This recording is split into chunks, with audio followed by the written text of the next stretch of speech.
Good morning guys, welcome to my YouTube channel world G K Adda पर। Friends, आज हम discuss करेंगे 11 मई 2022 के डेली करंट अफेयर।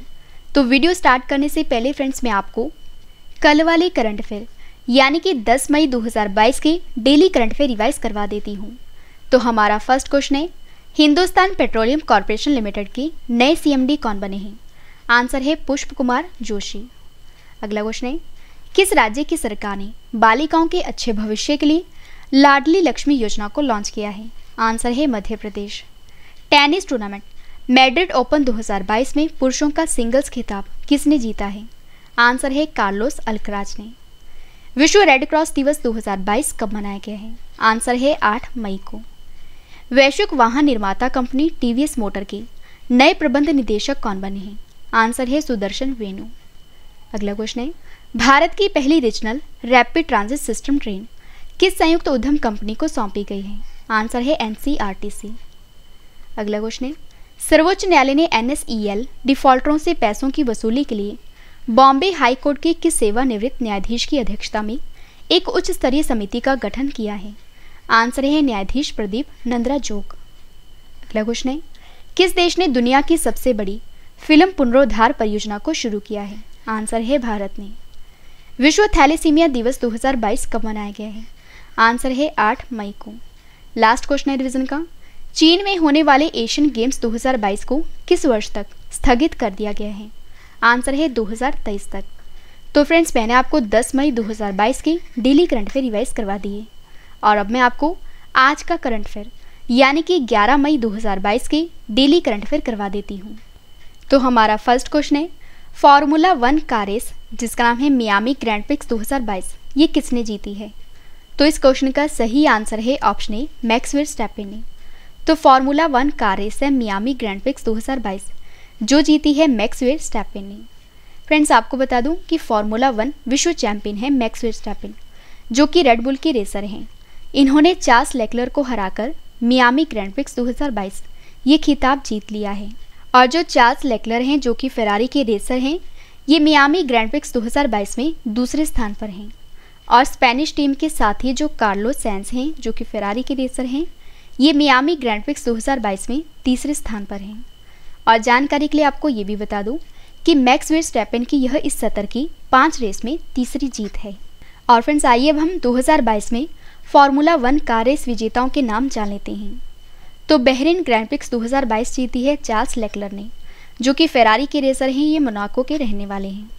सऊदी अरब grand prix जीती है मैक्स वर्स्टैपेन ने जो कि रेड बुल के रेसर हैं और ये हैं नीदरलैंड के रहने वाले। ऑस्ट्रेलियन ग्रैंड प्रिक्स जीती है चार्ल्स लेक्लर ने और अमीलिया रोमाग्ना ग्रैंड प्रिक्स जीती है मैक्स वर्स्टैपेन ने। अगला क्वेश्चन हमारा, किस राज्य के सरकारी स्कूलों में पहली से 5वीं कक्षा तक के सभी सरकारी प्राथमिक विद्यालय के छात्रों को अब मिड डे मील के साथ नाश्ता भी दिया जाएगा? तो इस क्वेश्चन का सही आंसर है ऑप्शन बी तमिलनाडु। तो तमिलनाडु राज्य के सरकारी स्कूलों में पहली से 5वीं कक्षा तक के सभी छात्रों को अब मिड डे मील के साथ जो नाश्ता है ये भी दिया जाएगा। तो फ्रेंड्स, आइए अब हम इस क्वेश्चन को डिटेल में जान लेते हैं। तो तमिलनाडु मध्याह्न भोजन यानी कि मिड डे मील के साथ नाश्ता देने वाला पहला राज्य बनने के लिए तैयार है। और इस योजना के तहत सरकारी स्कूल के छात्रों के लिए सुबह के मुफ्त नाश्ते की योजना है जो पोषण की कमी को दूर करने में मदद करेगी। और सरकारी स्कूल के बच्चे पारिवारिक स्थितियों और स्कूल से उनके घर की दूरी के कारण स्कूल जाते समय नाश्ता नहीं करते हैं। तो इसी जानकारी के आधार पर मुफ्त नाश्ता योजना को शुरू किया गया है। और फ्रेंड्स, आइए अब हम तमिलनाडु राज्य के बारे में जान लेते हैं। तमिलनाडु की स्थापना हुई थी 26 जनवरी 1950 को। तमिलनाडु की राजधानी है चेन्नई। तमिलनाडु के पहले मुख्यमंत्री थे पीएस कुमार स्वामी और तमिलनाडु के वर्तमान में मुख्यमंत्री हैं एमके स्टालिन। तमिलनाडु के राज्यपाल हैं आरएन रवि। तमिलनाडु के पहले राज्यपाल थे आक्री बाल्ड एडवर्ड नाई। और तमिलनाडु में लोकसभा सीटें हैं 39, राज्यसभा सीटें हैं 18, तमिलनाडु में विधानसभा सीटें हैं 235। और तमिलनाडु की राष्ट्रीय भाषा जो है ये है तमिल। तमिलनाडु का राजकीय पशु है नीलगिरी तहर और तमिलनाडु का जो राजकीय पक्षी है ये है पन्ना कबूतर। तमिलनाडु का राजकीय पेड़ है ताड़ और तमिलनाडु का राजकीय फूल है करीहरी। और फ्रेंड्स, आइए अब हम तमिलनाडु में कौन कौन से पर्यटन स्थल हैं ये भी जान लेते हैं। तो तमिलनाडु में है ऊटी, कांचीपुरम, रामेश्वरम, कन्याकुमारी, इलागिरी और श्रीरंगम। और तमिलनाडु के प्रमुख लोक नृत्य हैं भरतनाट्यम, कावड़ी, कुमी, कोलट्टम, कावड़ी, कडागम। और तमिलनाडु की प्रमुख नदियां हैं कावेरी, वेलातर, अमरावती, वैगई, पालार, चिथार आदि। और फ्रेंड्स आपको बता दूं, अगर आपको इस वीडियो की पीडीएफ चाहिए तो वीडियो के डिस्क्रिप्शन में पीडीएफ का लिंक दिया गया है। अगला क्वेश्चन हमारा, 100 बिलियन अमेरिकी डॉलर वार्षिक राजस्व हासिल करने वाली पहली भारतीय कंपनी कौन सी बनी है? तो इस क्वेश्चन का सही आंसर है ऑप्शन सी, रिलायंस इंडस्ट्रीज। तो 100 बिलियन अमेरिकी डॉलर वार्षिक राजस्व हासिल करने वाली जो पहली भारतीय कंपनी बनी है, ये बनी है रिलायंस इंडस्ट्रीज। तो फ्रेंड्स आइए अब हम इस क्वेश्चन को डिटेल में जान लेते हैं। तो जो रिलायंस इंडस्ट्रीज है, ये 100 अरब डॉलर से अधिक का वार्षिक राजस्व दर्ज करने वाली पहली भारतीय कंपनी बन गई है और 31 मार्च 2022 को समाप्त चौथी तिमाही रिलायंस इंडस्ट्रीज के समेकित शुद्ध लाभ में 22.5% की बढ़ोतरी दर्ज की गई है।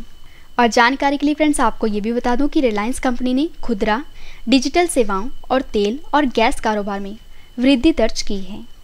तो फ्रेंड्स यहाँ पे बात हुई है रिलायंस इंडस्ट्रीज़ की। तो रिलायंस इंडस्ट्रीज़ की स्थापना हुई थी 8 मई 1973 को। मुख्यालय है मुंबई में।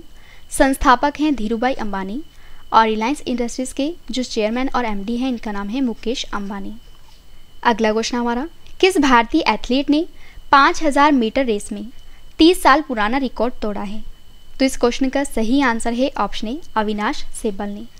तो जो अविनाश सहगल हैं, इन्होंने, जो कि भारतीय एथलीट हैं, इन्होंने 5000 मीटर रेस में 30 साल पुराना रिकॉर्ड तोड़ा है। तो भारतीय एथलीट अविनाश सहगल ने 5000 मीटर में 30 साल पुराना रिकॉर्ड तोड़ दिया है। तो महाराष्ट्र के 27 वर्षीय खिलाड़ी ने 1992 में बहादुर प्रसाद के द्वारा बनाए गए 13 मिनट 29.70 सेकेंड के पुराने रिकॉर्ड को तोड़ा है। और अविनाश ने अमेरिका के सैन जुआन कैपिस्ट्रानो में साउंड रनिंग ट्रैक में 13 मिनट 25.65 सेकेंड के साथ एक नया राष्ट्रीय रिकॉर्ड बनाया है। अगला क्वेश्चन हमारा, ब्रिटिश सम्मान जिसका नाम है honorary member of the order of the British Empire 2022 से किससे सम्मानित किया गया है? तो इस क्वेश्चन का सही आंसर है ऑप्शन डी, गुरुस्वामी कृष्णमूर्ति को। तो फ्रेंड्स आपको बता दूं कि ब्रिटिश सम्मान है जिसका नाम है honorary member of the order of the British Empire, जो कि दिया गया है गुरुस्वामी कृष्णमूर्ति को। आइए जान लेते हैं इनको यह पुरस्कार क्यों दिया गया है। तो विश्व स्तरीय ब्रिटिश चिकित्सा प्रौद्योगिकी फर्म पेन लॉन के सीईओ हैं गुरुस्वामी कृष्णमूर्ति। इनको ब्रिटिश साम्राज्य का सबसे उत्कृष्ट सम्मान पुरस्कार 2022 जो है, जिसका नाम है honorary member of the order of the British Empire, ये दिया गया है।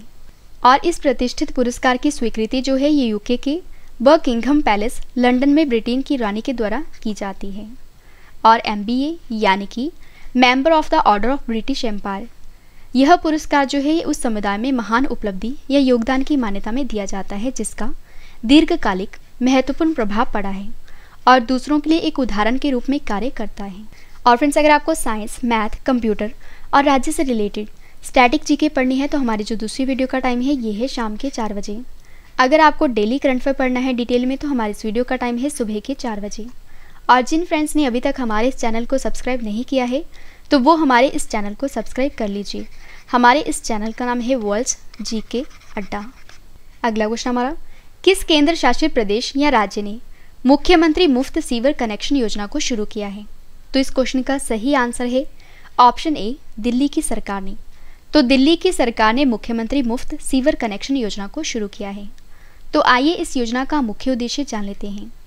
तो मुफ्त सीवर कनेक्शन प्रदान करने का उद्देश्य जो है ये है कि यमुना नदी में उतरने से उत्पन्न होने वाले सीवेज को रोकना है और पूर्वी दिल्ली में स्थित 25,000 घरों को मुख्यमंत्री मुफ्त सीवर कनेक्शन योजना के तहत फ्री सीवर कनेक्शन प्रदान किए जाएंगे।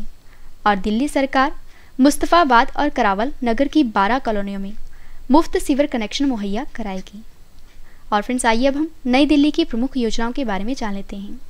तो मुख्यमंत्री पार्क सौंदर्यीकरण योजना, फ्री सिलाई मशीन योजना, मुख्यमंत्री परिवार समृद्धि योजना, गर्भवती महिला योजना और किसान क्रेडिट कार्ड अप्लाई, ये सभी योजनाओं को लॉन्च किया है नई दिल्ली की सरकार ने।